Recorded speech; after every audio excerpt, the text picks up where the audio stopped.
All right, Greg, thanks for being here. We are recording this for an audience in the future, so we can say hi to them, whoever they may be.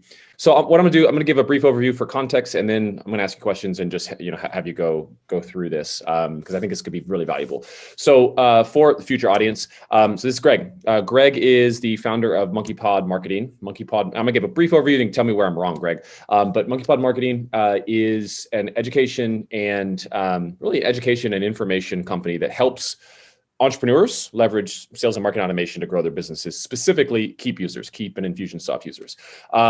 Keep, the company maker of this software, has recently contracted Greg and bought a lot of his IP and content and so forth to help their customers, and now contracts Greg to help them really envision and flesh out Keep Academy. Right, a series of courses, events, whatever that vision looks like, to help their customer base and really help more people with what Greg's content can do. And then recently, Greg and the team he's working with just created about a 6-7 day event.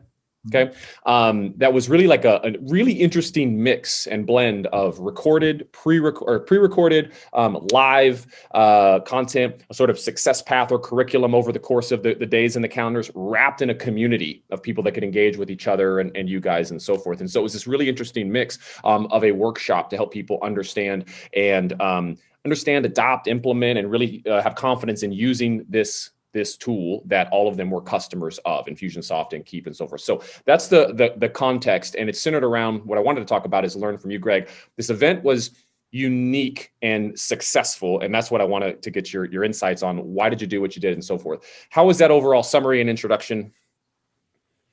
Yeah, you pretty much nailed it. The event started on a Sunday evening with an opening ceremony, and then we had recorded content released into the group where this took place on Monday, Tuesday, and Wednesday. That was like prepared, edited content, like drawn directly from one of my training courses. So that was the core focus of the workshop was, hey, this content, Monday, Tuesday, Wednesday, which was released into the group.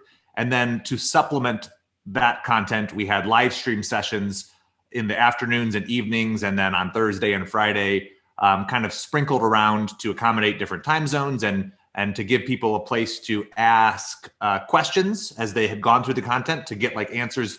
I heard this, does it mean that? And to give us the opportunity to add more context and examples. So we brought on guest presenters to share like ways that they are using this software and technology, so that as you're learning about these features, you're also seeing real world application for how other people are applying this technology. And then it closed up with a closing ceremony Friday afternoon. Yeah.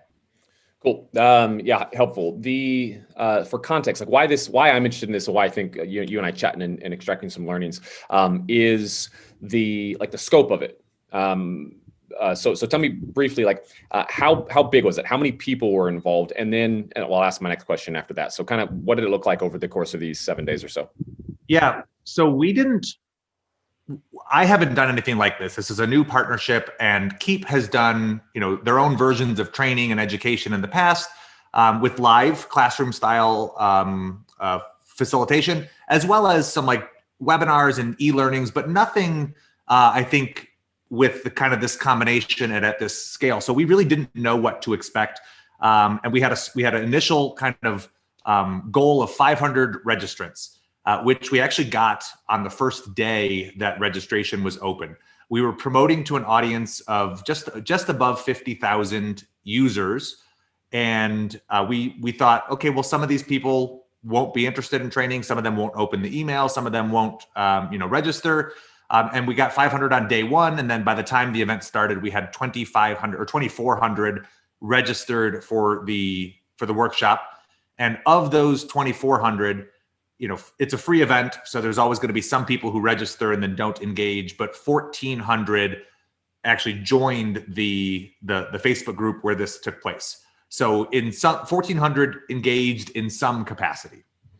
Yeah, so that's where I think it's interesting is, like that scale, that scope, and the substance of the event, right? This wasn't a passive thing. This wasn't entertainment. It wasn't a conference or a virtual conference, right? Where I can show up and like be a passive observer.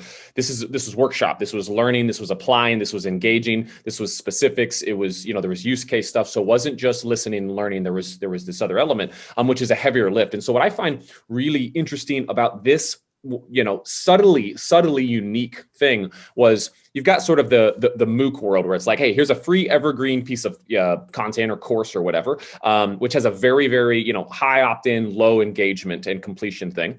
And then you've got, workshops that are much more intensive, right? And often done better in person. And bringing those two things together and, having, content strategy and like the technology and the tool, the empowerment, having all that in one place, it's a hard thing to pull off. And so it was a pleasant surprise to see that many people, right? Have the appetite for that kind of event, and then to show up sustainably, persist through, apply.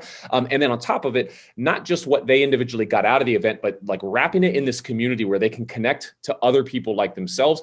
There's just a lot there. And that's what I really wanted to, there's something here.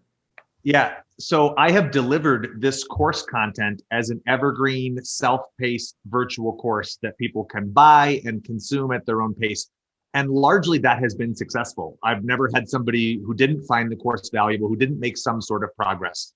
But that type of learning has its merit and it also has its drawbacks. And one of the drawbacks is that this virtual content it's rigid because it is pre-recorded. And so it doesn't give people the space to say, wait, I heard this, what about that? Did you also mean, could it be used this way? And everybody is naturally going to have their own like personal use cases or scenarios they're trying to solve for. So I have for a long time wanted to do a cohort style version of this course. And I knew that like if I did it for myself, my reach would be limited. But if we did it through this partnership, like it just could serve more people and create a bigger impact that way. So the course content was like the pillar that we built around, and then the Q&A sessions added an element. It allowed people to have an outlet for when they feel hung up. They can come to these Q&As and like ask those questions to get unstuck or to connect the dots that they may not otherwise have connected. And then any technical training can feel relatively abstract. So the guest sessions allowed us to provide real world context that sort of cemented the learnings home. So I think that those three elements worked really well in tandem. Pre-recorded content that is polished, practiced, and valuable, and then the flexible Q&A sessions that can adapt to fill in any gaps that have been illuminated, and then the real world examples, which in our case was delivered from guest presenters, but wouldn't necessarily have to be, to sort of cement things home and to help people in different parts of the world or different industries connect. Because as valuable as I think the content is, right, it's only got my perspective and the use cases that I have served up. So the more examples we can add, the more people this will reach. And then you called out what I think is perhaps the X factor here, is that it was all set against the backdrop of this community. So we had hundreds, I guess just over 1,000 people going through this content at the same time, each with their own perspectives. And we're inviting them to call out the things that they're learning, the light bulb moments that they have. And that type of, community aspect only enriches the experience for everyone, because as valuable as it is to hear what the instructor, is delivering, hearing how other people receive it, I think just, can only fill in those gaps as well. Awesome. And yeah, love how you kind of hit on those three, and then the X factor is the four of the community. So polished, pre-recorded, like concise content, structured, yes. Yep. The loose, agile Q&A, like, let me bring my problem, my appetite to it and get it solved. And then the real world application from someone else, the outside experts and practitioners wrapped in that community, seems like the part of the recipe, right, that made it work. Right. Those are direct solutions to friction points we and I have seen in the past, right? If you watch this video, it's easy for a viewer to say, well, it doesn't apply to me because my business is different, right? And so the Q&A sessions were an area for them to come and say, my business is different. And we could say, okay, well, here's how it would look in your scenario. Or if they think, you know what, that's a digital fulfillment, model, and I have a physical fulfillment model, well, we can use a guest example to highlight, hey, it also works there. So in the absence of those extra components, it's just harder for people to self-serve, and the likelihood that they'll get stuck on something or lose momentum is higher. And so we mitigated that by these other learning components. Okay, love it. I want to anchor this in some context of like, okay, what were we talking about? And who are these people? So briefly, and I mean, I said they're entrepreneurs, but like who are the people that were attending? Who are they in general? Right. So Keep, the company, makes marketing automation software, email marketing software. They have a number of solutions. So their users are small businesses who want to use marketing automation, CRM, email marketing to support their business, to scale their business, to create a customer experience that drives their business forward. Right. And the registrants for this workshop we targeted two personas. The visionary, the person who like casts the vision for the company, but wants to know like, hey, what tools do we have access to that could help bring my vision to life? And then the second persona is the builder, the person whose hands are on the keyboard, who is designing the automation, who is writing the copy, who is setting up these automation campaigns to bring that vision to life. And I think this event and events like it can serve, both of those types of people. They just take away different things. So you probably have heard me describe this, but I think of it like a buffet. There is more here than any individual should eat, right? The goal isn't to eat the entire buffet. The goal is to figure out like, what do I put on my plate and to leave satiated at the end of it. And that is true for the different types of users, the visionary and the builder, but it's also true for different technical proficiency levels. We had a lot of people who were beginners with the software, and a lot of people who were advanced or who had the software for years and may have considered themselves intermediate or advanced. And I think everybody made progress. It's just the progress that they made came from different sections. They each took away or put different things on their plate, depending on what type of appetite, to drive the analogy home, they had. Cool. And good call out, right? The differentiation, the relevance to very different people, two main personas, right? But people in different stages of their business journey, different stages of their of their adoption of this tool, and different stages of their sort of technical aptitude, so to speak, and probably strategic aptitude. So there's quite a bit of slicing and dicing.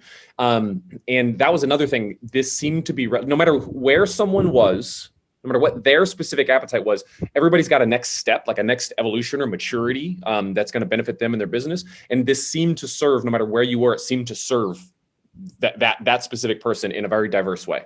Yeah, and we were intentional about calling that out from the onset. Even at the opening ceremony, we said, like, we know we have users who are beginners and advanced. We have users who are the CEO and who are the virtual assistant, and everywhere in between. And this event, yes, this event is for you. No matter where you are on that matrix, like, this is for you. But there will be different things that you walk away with. The same module, two different people could watch it and hear two different things. And like, that's okay with us. Like, I don't care how the value shows up for you. Each person is going to take away different aspects. And the goal is progress, not perfection, right? And that for some people, that's, a step or two forward. For some people, it's leaps and bounds of progress, depending on where they started and what, and the rate at which, or the extent to which they engaged throughout the event. That's probably another aspect here is, the core content was 6 hours of video material. But if you watched every minute of the live stream sessions or the replays of those as well, there were upwards 21, 22 hours worth of content. So, I think we left it up to the individual to decide to what extent they had the bandwidth or appetite to engage with this. Because if it overwhelms them or frustrates them, then it's not serving them. And the goal is for everyone to make progress, and that progress is personal. So we kept reminding them that we're going to show up, we're going to bring the energy, we're going to lay the buffet out, and then you get to decide, to what extent you engage or participate. And we believe the more you are able to engage, the more you will walk away with. But we're not here to guilt anyone or shame anyone. We're just creating the environment that we think will help them, maximize the growth that takes place. Great. I want to anchor this for anybody listening, anchor this in like a little bit more context too for the kind of the pervasiveness of the problem these people are trying to solve. Like, why would they show up and spend all this time on there? And I want to anchor it financially because I think that's helpful, just for like to create a context. Part of the pre-recorded content are courses that you built your business around, right? And people would pay for these courses and Yes. keep contracted you to release them at no cost. And then you ran Infusionsoft University back in the day, which was a paid training event over 2 to 3 days. We hired you at 6th Division to come in and lead the Fast Pass. I think we called it a 1 or 2 day event. That was a workshop, an educational workshop also. Yes. So some of the prices on some of those, just to kind of anchor the value that others have paid for similar content in similar kind of venues. Yeah. I sold this course independently for $257 US. You just get access to the course. You can watch it at your own pace without the live stream sessions, without the community component. And like I said, the testimonials and responses have been largely overtly positive for that. The Infusionsoft University event we ran a few different versions of that, from a 2 to a 4 day event, but between $600 and $1,500. And I think the 6th Division event was comparable, maybe closer to $2,000. And so anywhere along that range or spectrum. And I think this was more robust than any of those. Not just because I've grown as a presenter and the course content has gotten tighter, but because of the context it was delivered in, the community component that it was wrapped in. And I think COVID, right, has driven a lot of innovation with regards to the way we consume and produce content. And, events can look very different now than people would have entertained them looking. So I think that this model, it allowed us to do a high volume, high value event without demanding somebody, unroot from their business and travel for a week, or, come to a conference, come to a seminar, rent a hotel room, right? They literally didn't spend a cent. They only invested their own time, and they got to choose how much of their time they spent in.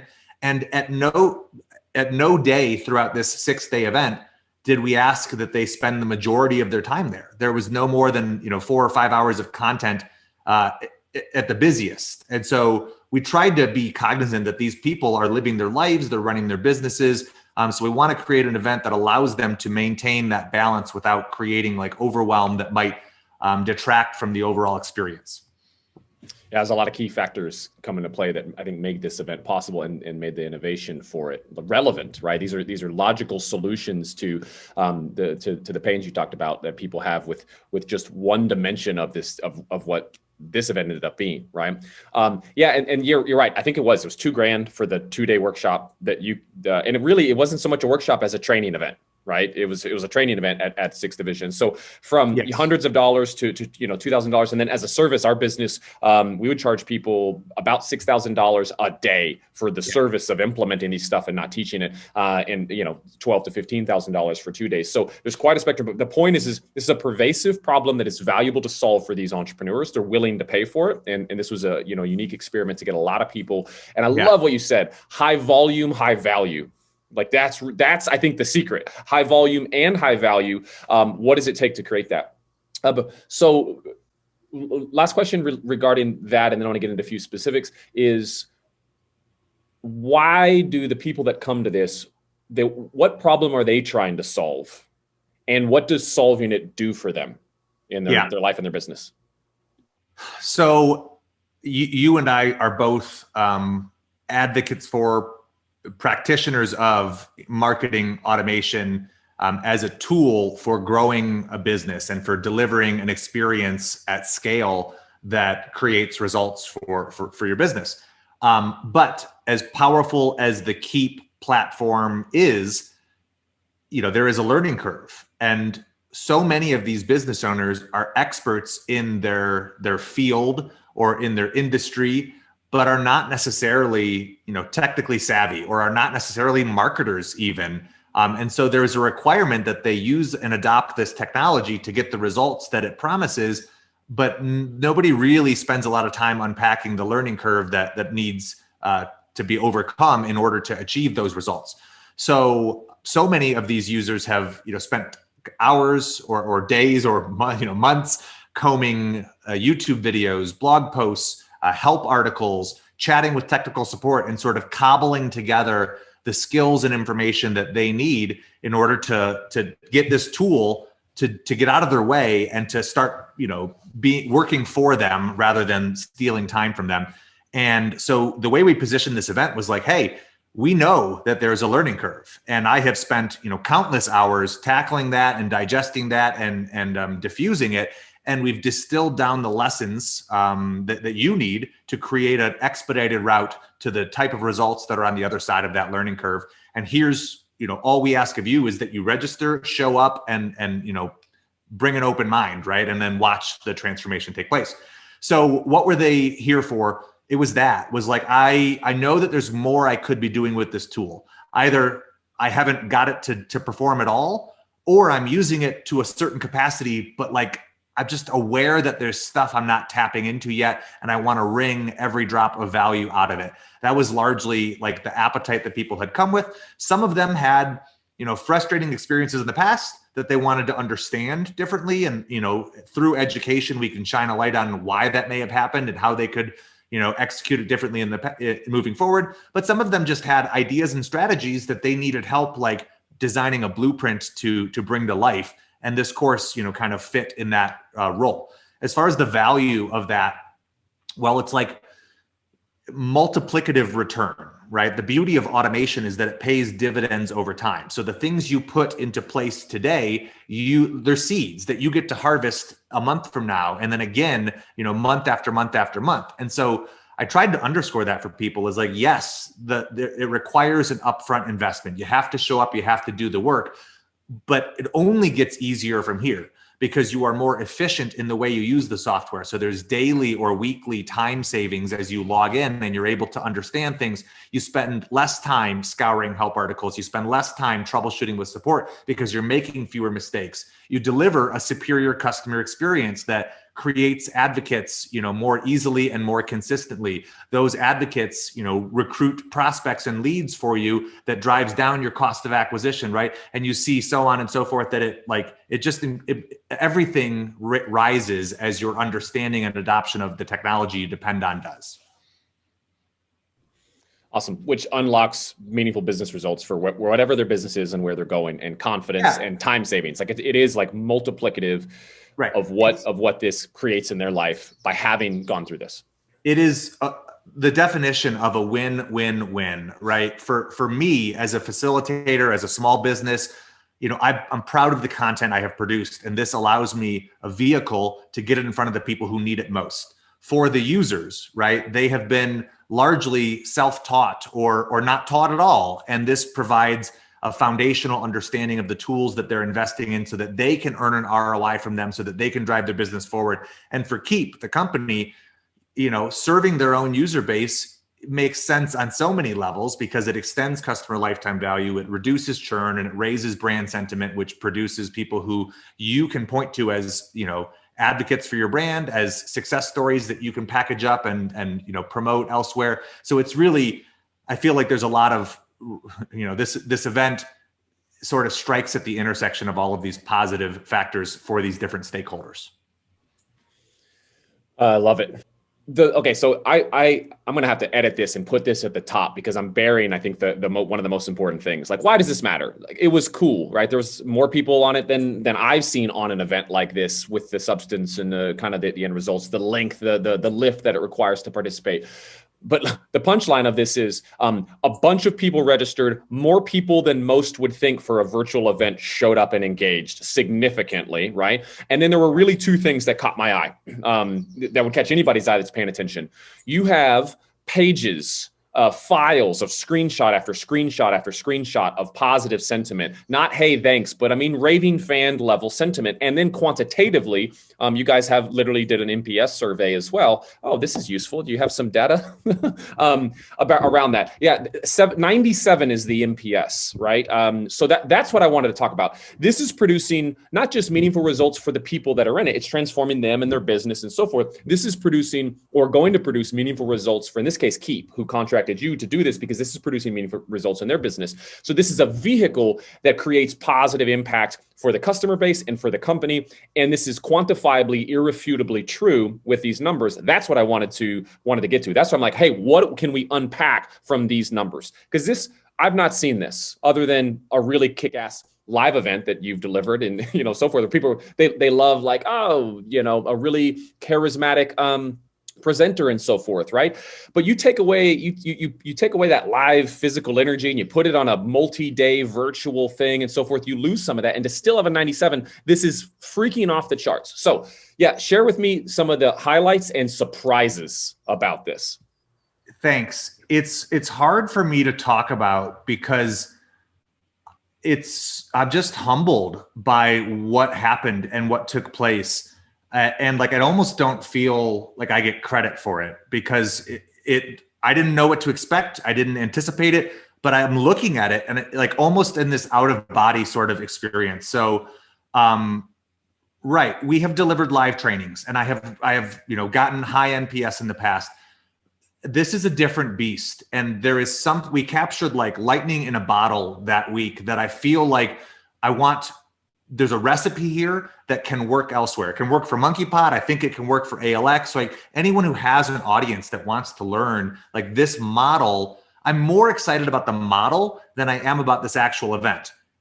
And also this event is like is unlike anything I've ever done, but somehow the model and the recipe that I think it represents supersedes that. So yeah, you mentioned pages and pages of sentiment. That's correct, right? We, throughout the course of the event, this is sort of the registration count as people engaged. Largely virtual events, like you get 30% show up rate. If you host a webinar and you get 100 people to register, you can expect 30 to 40 to be on live. Would be great, right? And so the fact that we had 2,400 registered and 1,400 show up, that's 62%. And this was not a webinar, which is an hour-long commitment. It was a multi-day hybrid event with recorded and live components. And we were clear about that in the registration process. And still, people said, yes, that's what I want. And I can't promise that 1,400 did, all of the content, but everybody who showed up made some sort of progress. Yeah, as far as 97% of those who joined the group engaged in some capacity. That they may have watched one video, or they may have watched all of the content, but the goal of this event was progress, not perfection. We averaged over the course of 6 days, 800 comments a day, 767 comments a day. And those comments represent questions, light bulb moments, perspectives shared, people supporting one another. Like the way that this community showed up, like I can't take credit for that. That's a unique and undeniable contributor to the success of this event is like the context that it was set against, right? I think the content that I delivered was valuable, but the community aspect, I think, took it to a whole nother level. That was the multiplier. And then, yeah, we ran a survey at the end. We had a 6% survey response rate, which was lower than I expected. The responses are still trickling in. So we've had a few more since then, but the numbers, the ratio here hasn't changed. 97 NPS and just a mountain of positive anecdotal sentiment as people describe, here's a verbatim, $1,000 training, right? The value that they got, the most valuable experience they've had in an online event. The content was easy to understand. Content and culture of the Campaign Builder Workshop are non-parallel or perennial, which is a word that I learned as I was reading that response. So just tons of positivity, which, as proud as I am of this, like we won't fully recognize the impact it had for months, right? As these participants take the things that they learned and they put them into action, as they start to produce meaningful results for their business, like I expect this to only grow. They'll see the time savings from the things that they put into place that week or in the days following, right? They'll see the new leads or the new sales or the impact it has on their business's revenue or their employees, free time, right? So those are the seeds that I think were planted that week that we will see harvested over time. And it's really validating. It's really rewarding for me as an educator, as a marketing automation practitioner to see comment after comment after comment as people soak it up, right? Yeah, that again, that's what has me excited as a business leader and as an entrepreneur. Is this event is a mechanism that's creating real value, measurable value, quantitatively, qualitatively, and it's just a spark of what's going to be measured later for the business results that it's going to create for the company of Keep, right? I mean, crazy idea. When you actually provide value for your customers, right, it's going to have a multiplicative impact, not just on your customer retention and their satisfaction, but you're literally creating people who are having success with your product.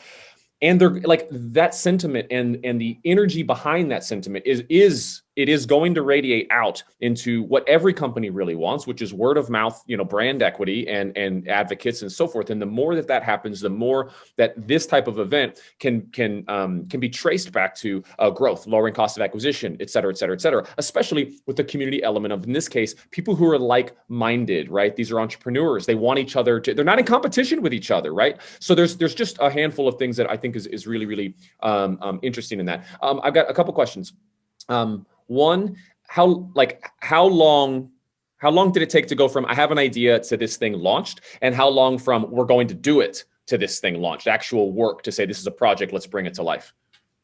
So I've had this idea for a couple of years, just as I'd like to do a cohort. I'd like to have people go through this course together, because there's some aspect that I felt would be more valuable as they're experiencing it with peers. And I mean, as an enriched experience, you benefit from the learnings other people see that you may not have, but also from the accountability standpoint. You're part of this group who's going through it. There's momentum and energy that you can feed off of that helps prevent you from getting stuck. So I've wanted to do that for a long time.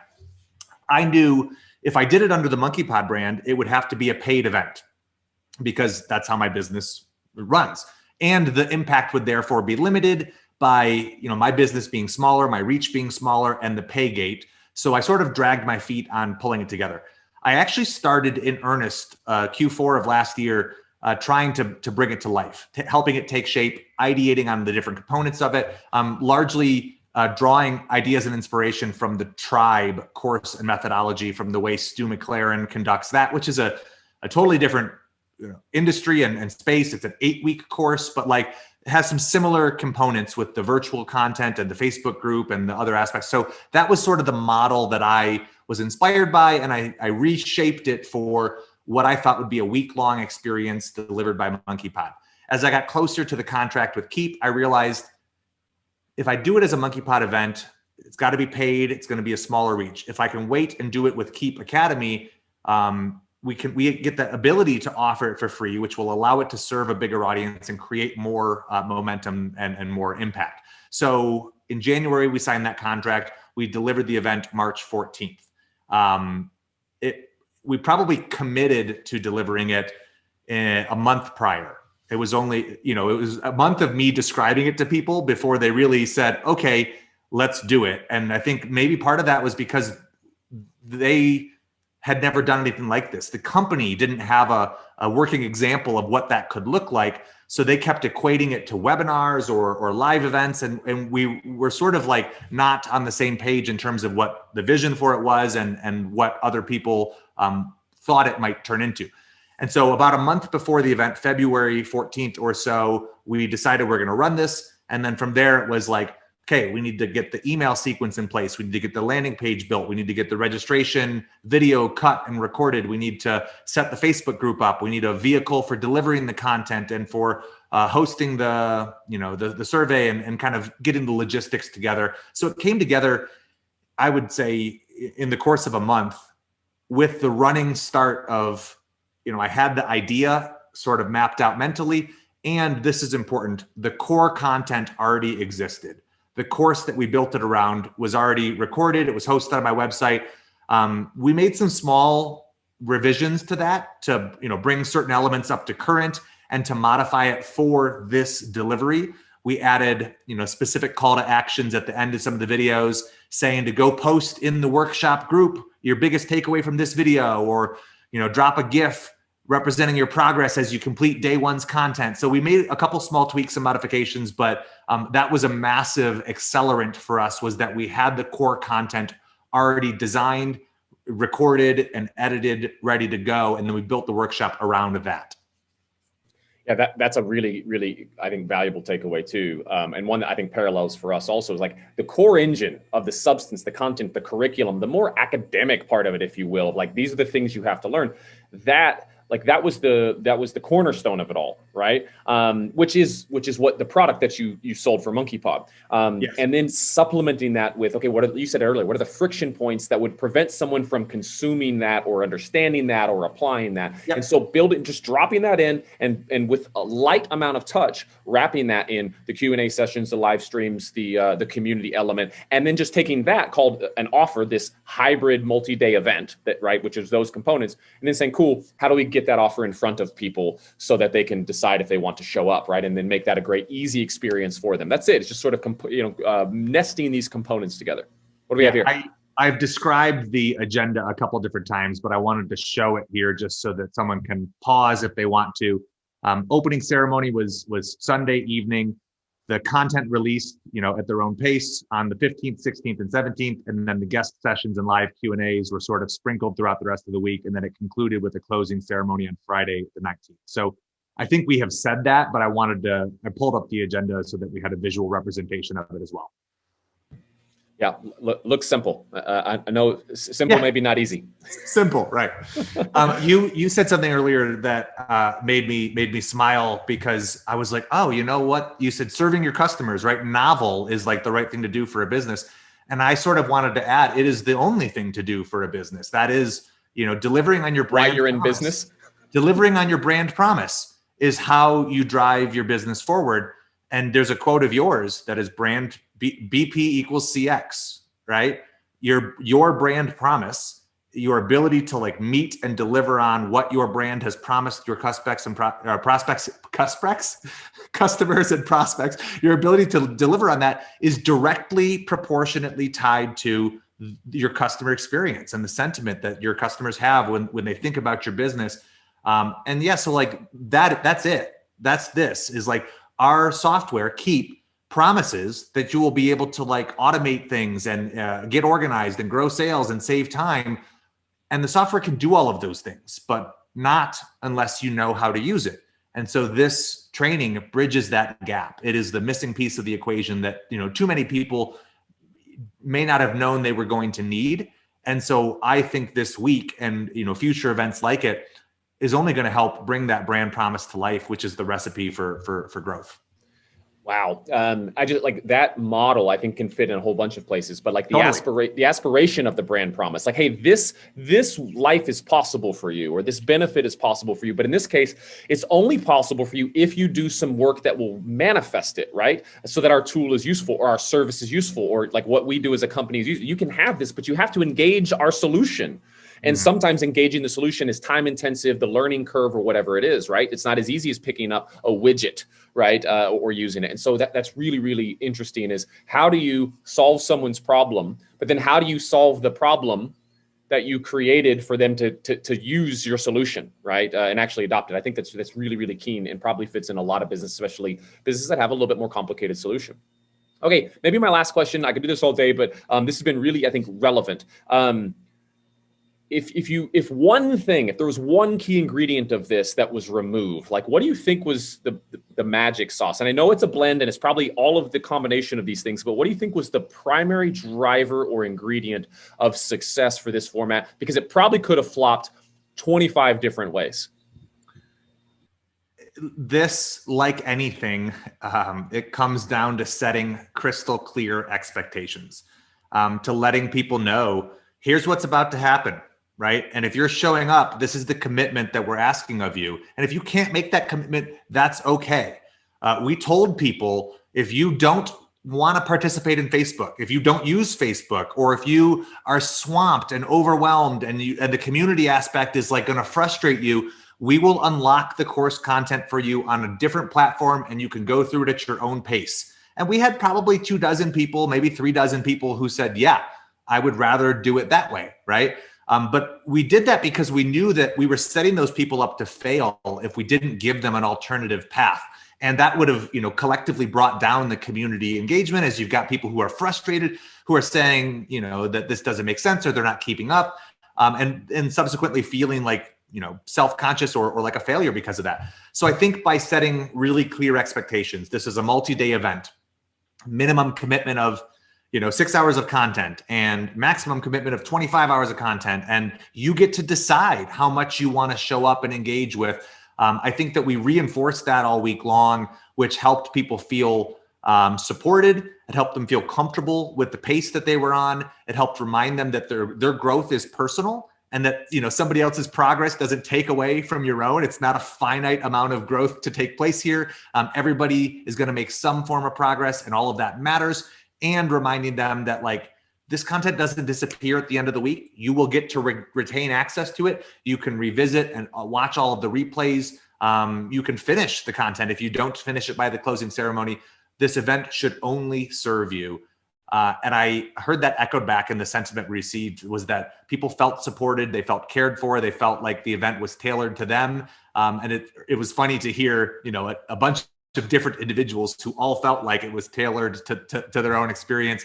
And I think it comes down to setting clear expectations, forecasting those friction points, anticipating people's needs, and then creating an experience that allows them to engage at whatever altitude or appetite they have. Did you feel like you had to, were you pulling people through this? No. It took the event. Like I said, I'm very proud of this event, but I can't pretend to have forecasted the shape it would take. I said to Mike, my co-host, on day 2 or 3, I feel like we unleashed this beast, and all we can do is try to steer it, hang on to where it's going. And that was exciting. It was thrilling to watch the comments and the energy of the group take off. And we did, it was, far from perfect, but it was impactful and unprecedented.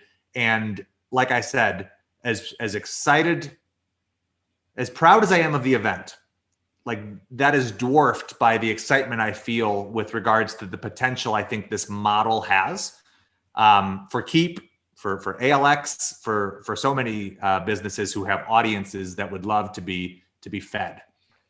Yeah, perfect segue. My next question was, what do you think the cap is on scale for this?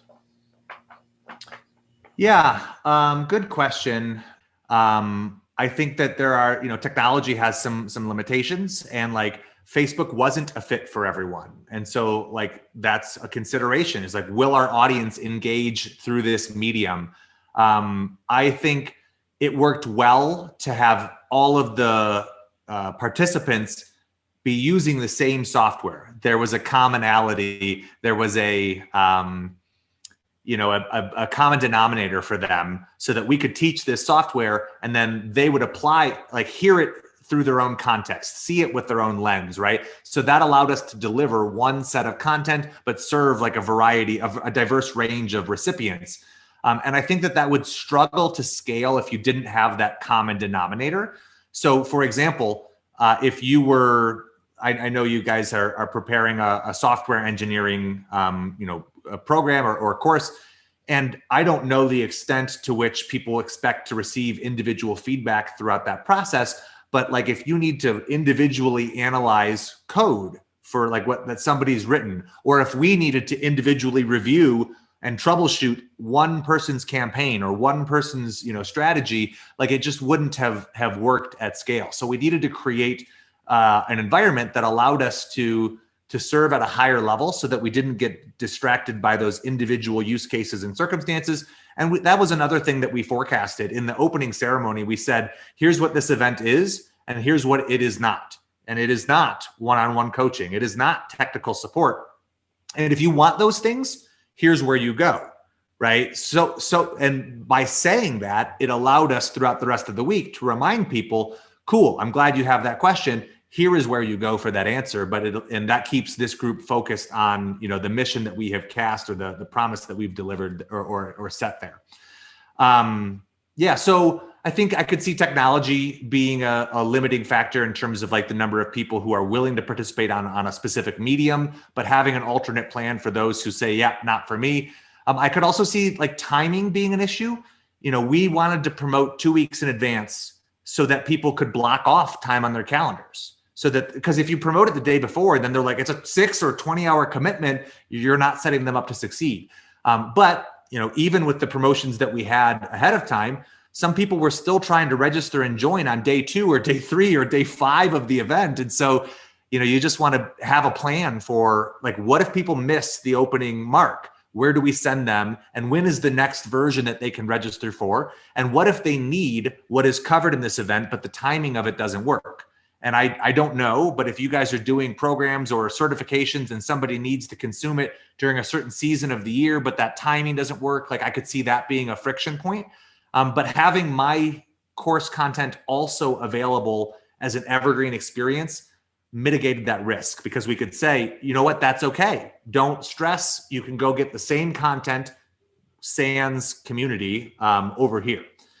And I think as far as the scale goes, I mean, much bigger than this. You would want a team to help moderate the community. We had 2 of us, and this was probably, I don't know that I would do it without more help in the future, just to stay up on the volume of content. We also had participants from around the globe. So, both Mike and I, being human, require sleep.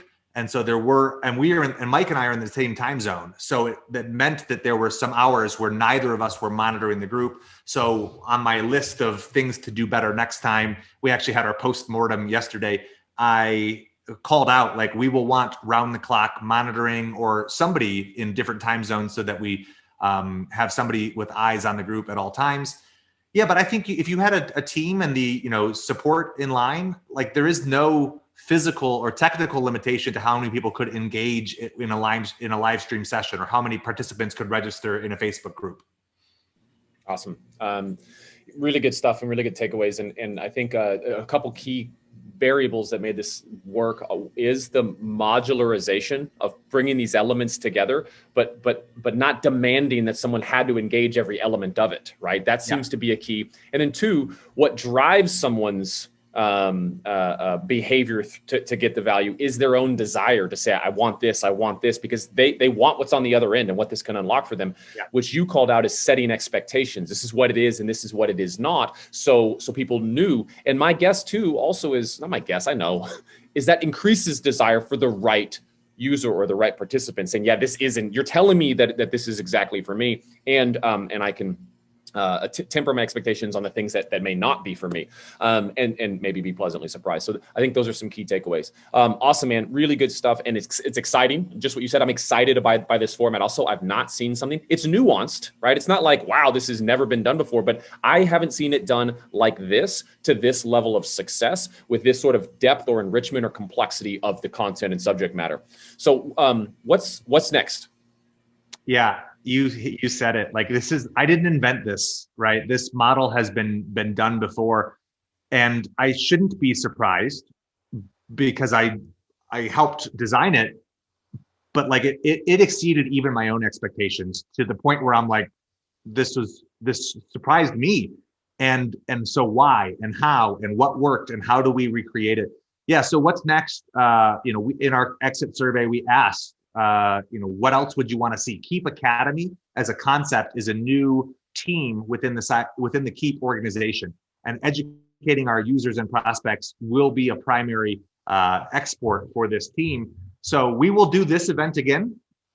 I don't know that we'll have the same, this is the first time it's been done. So who knows what type of appetite there will be. Maybe it'll be lower because some people have already done it, or maybe it'll be higher because other people have heard about it the next time we do it.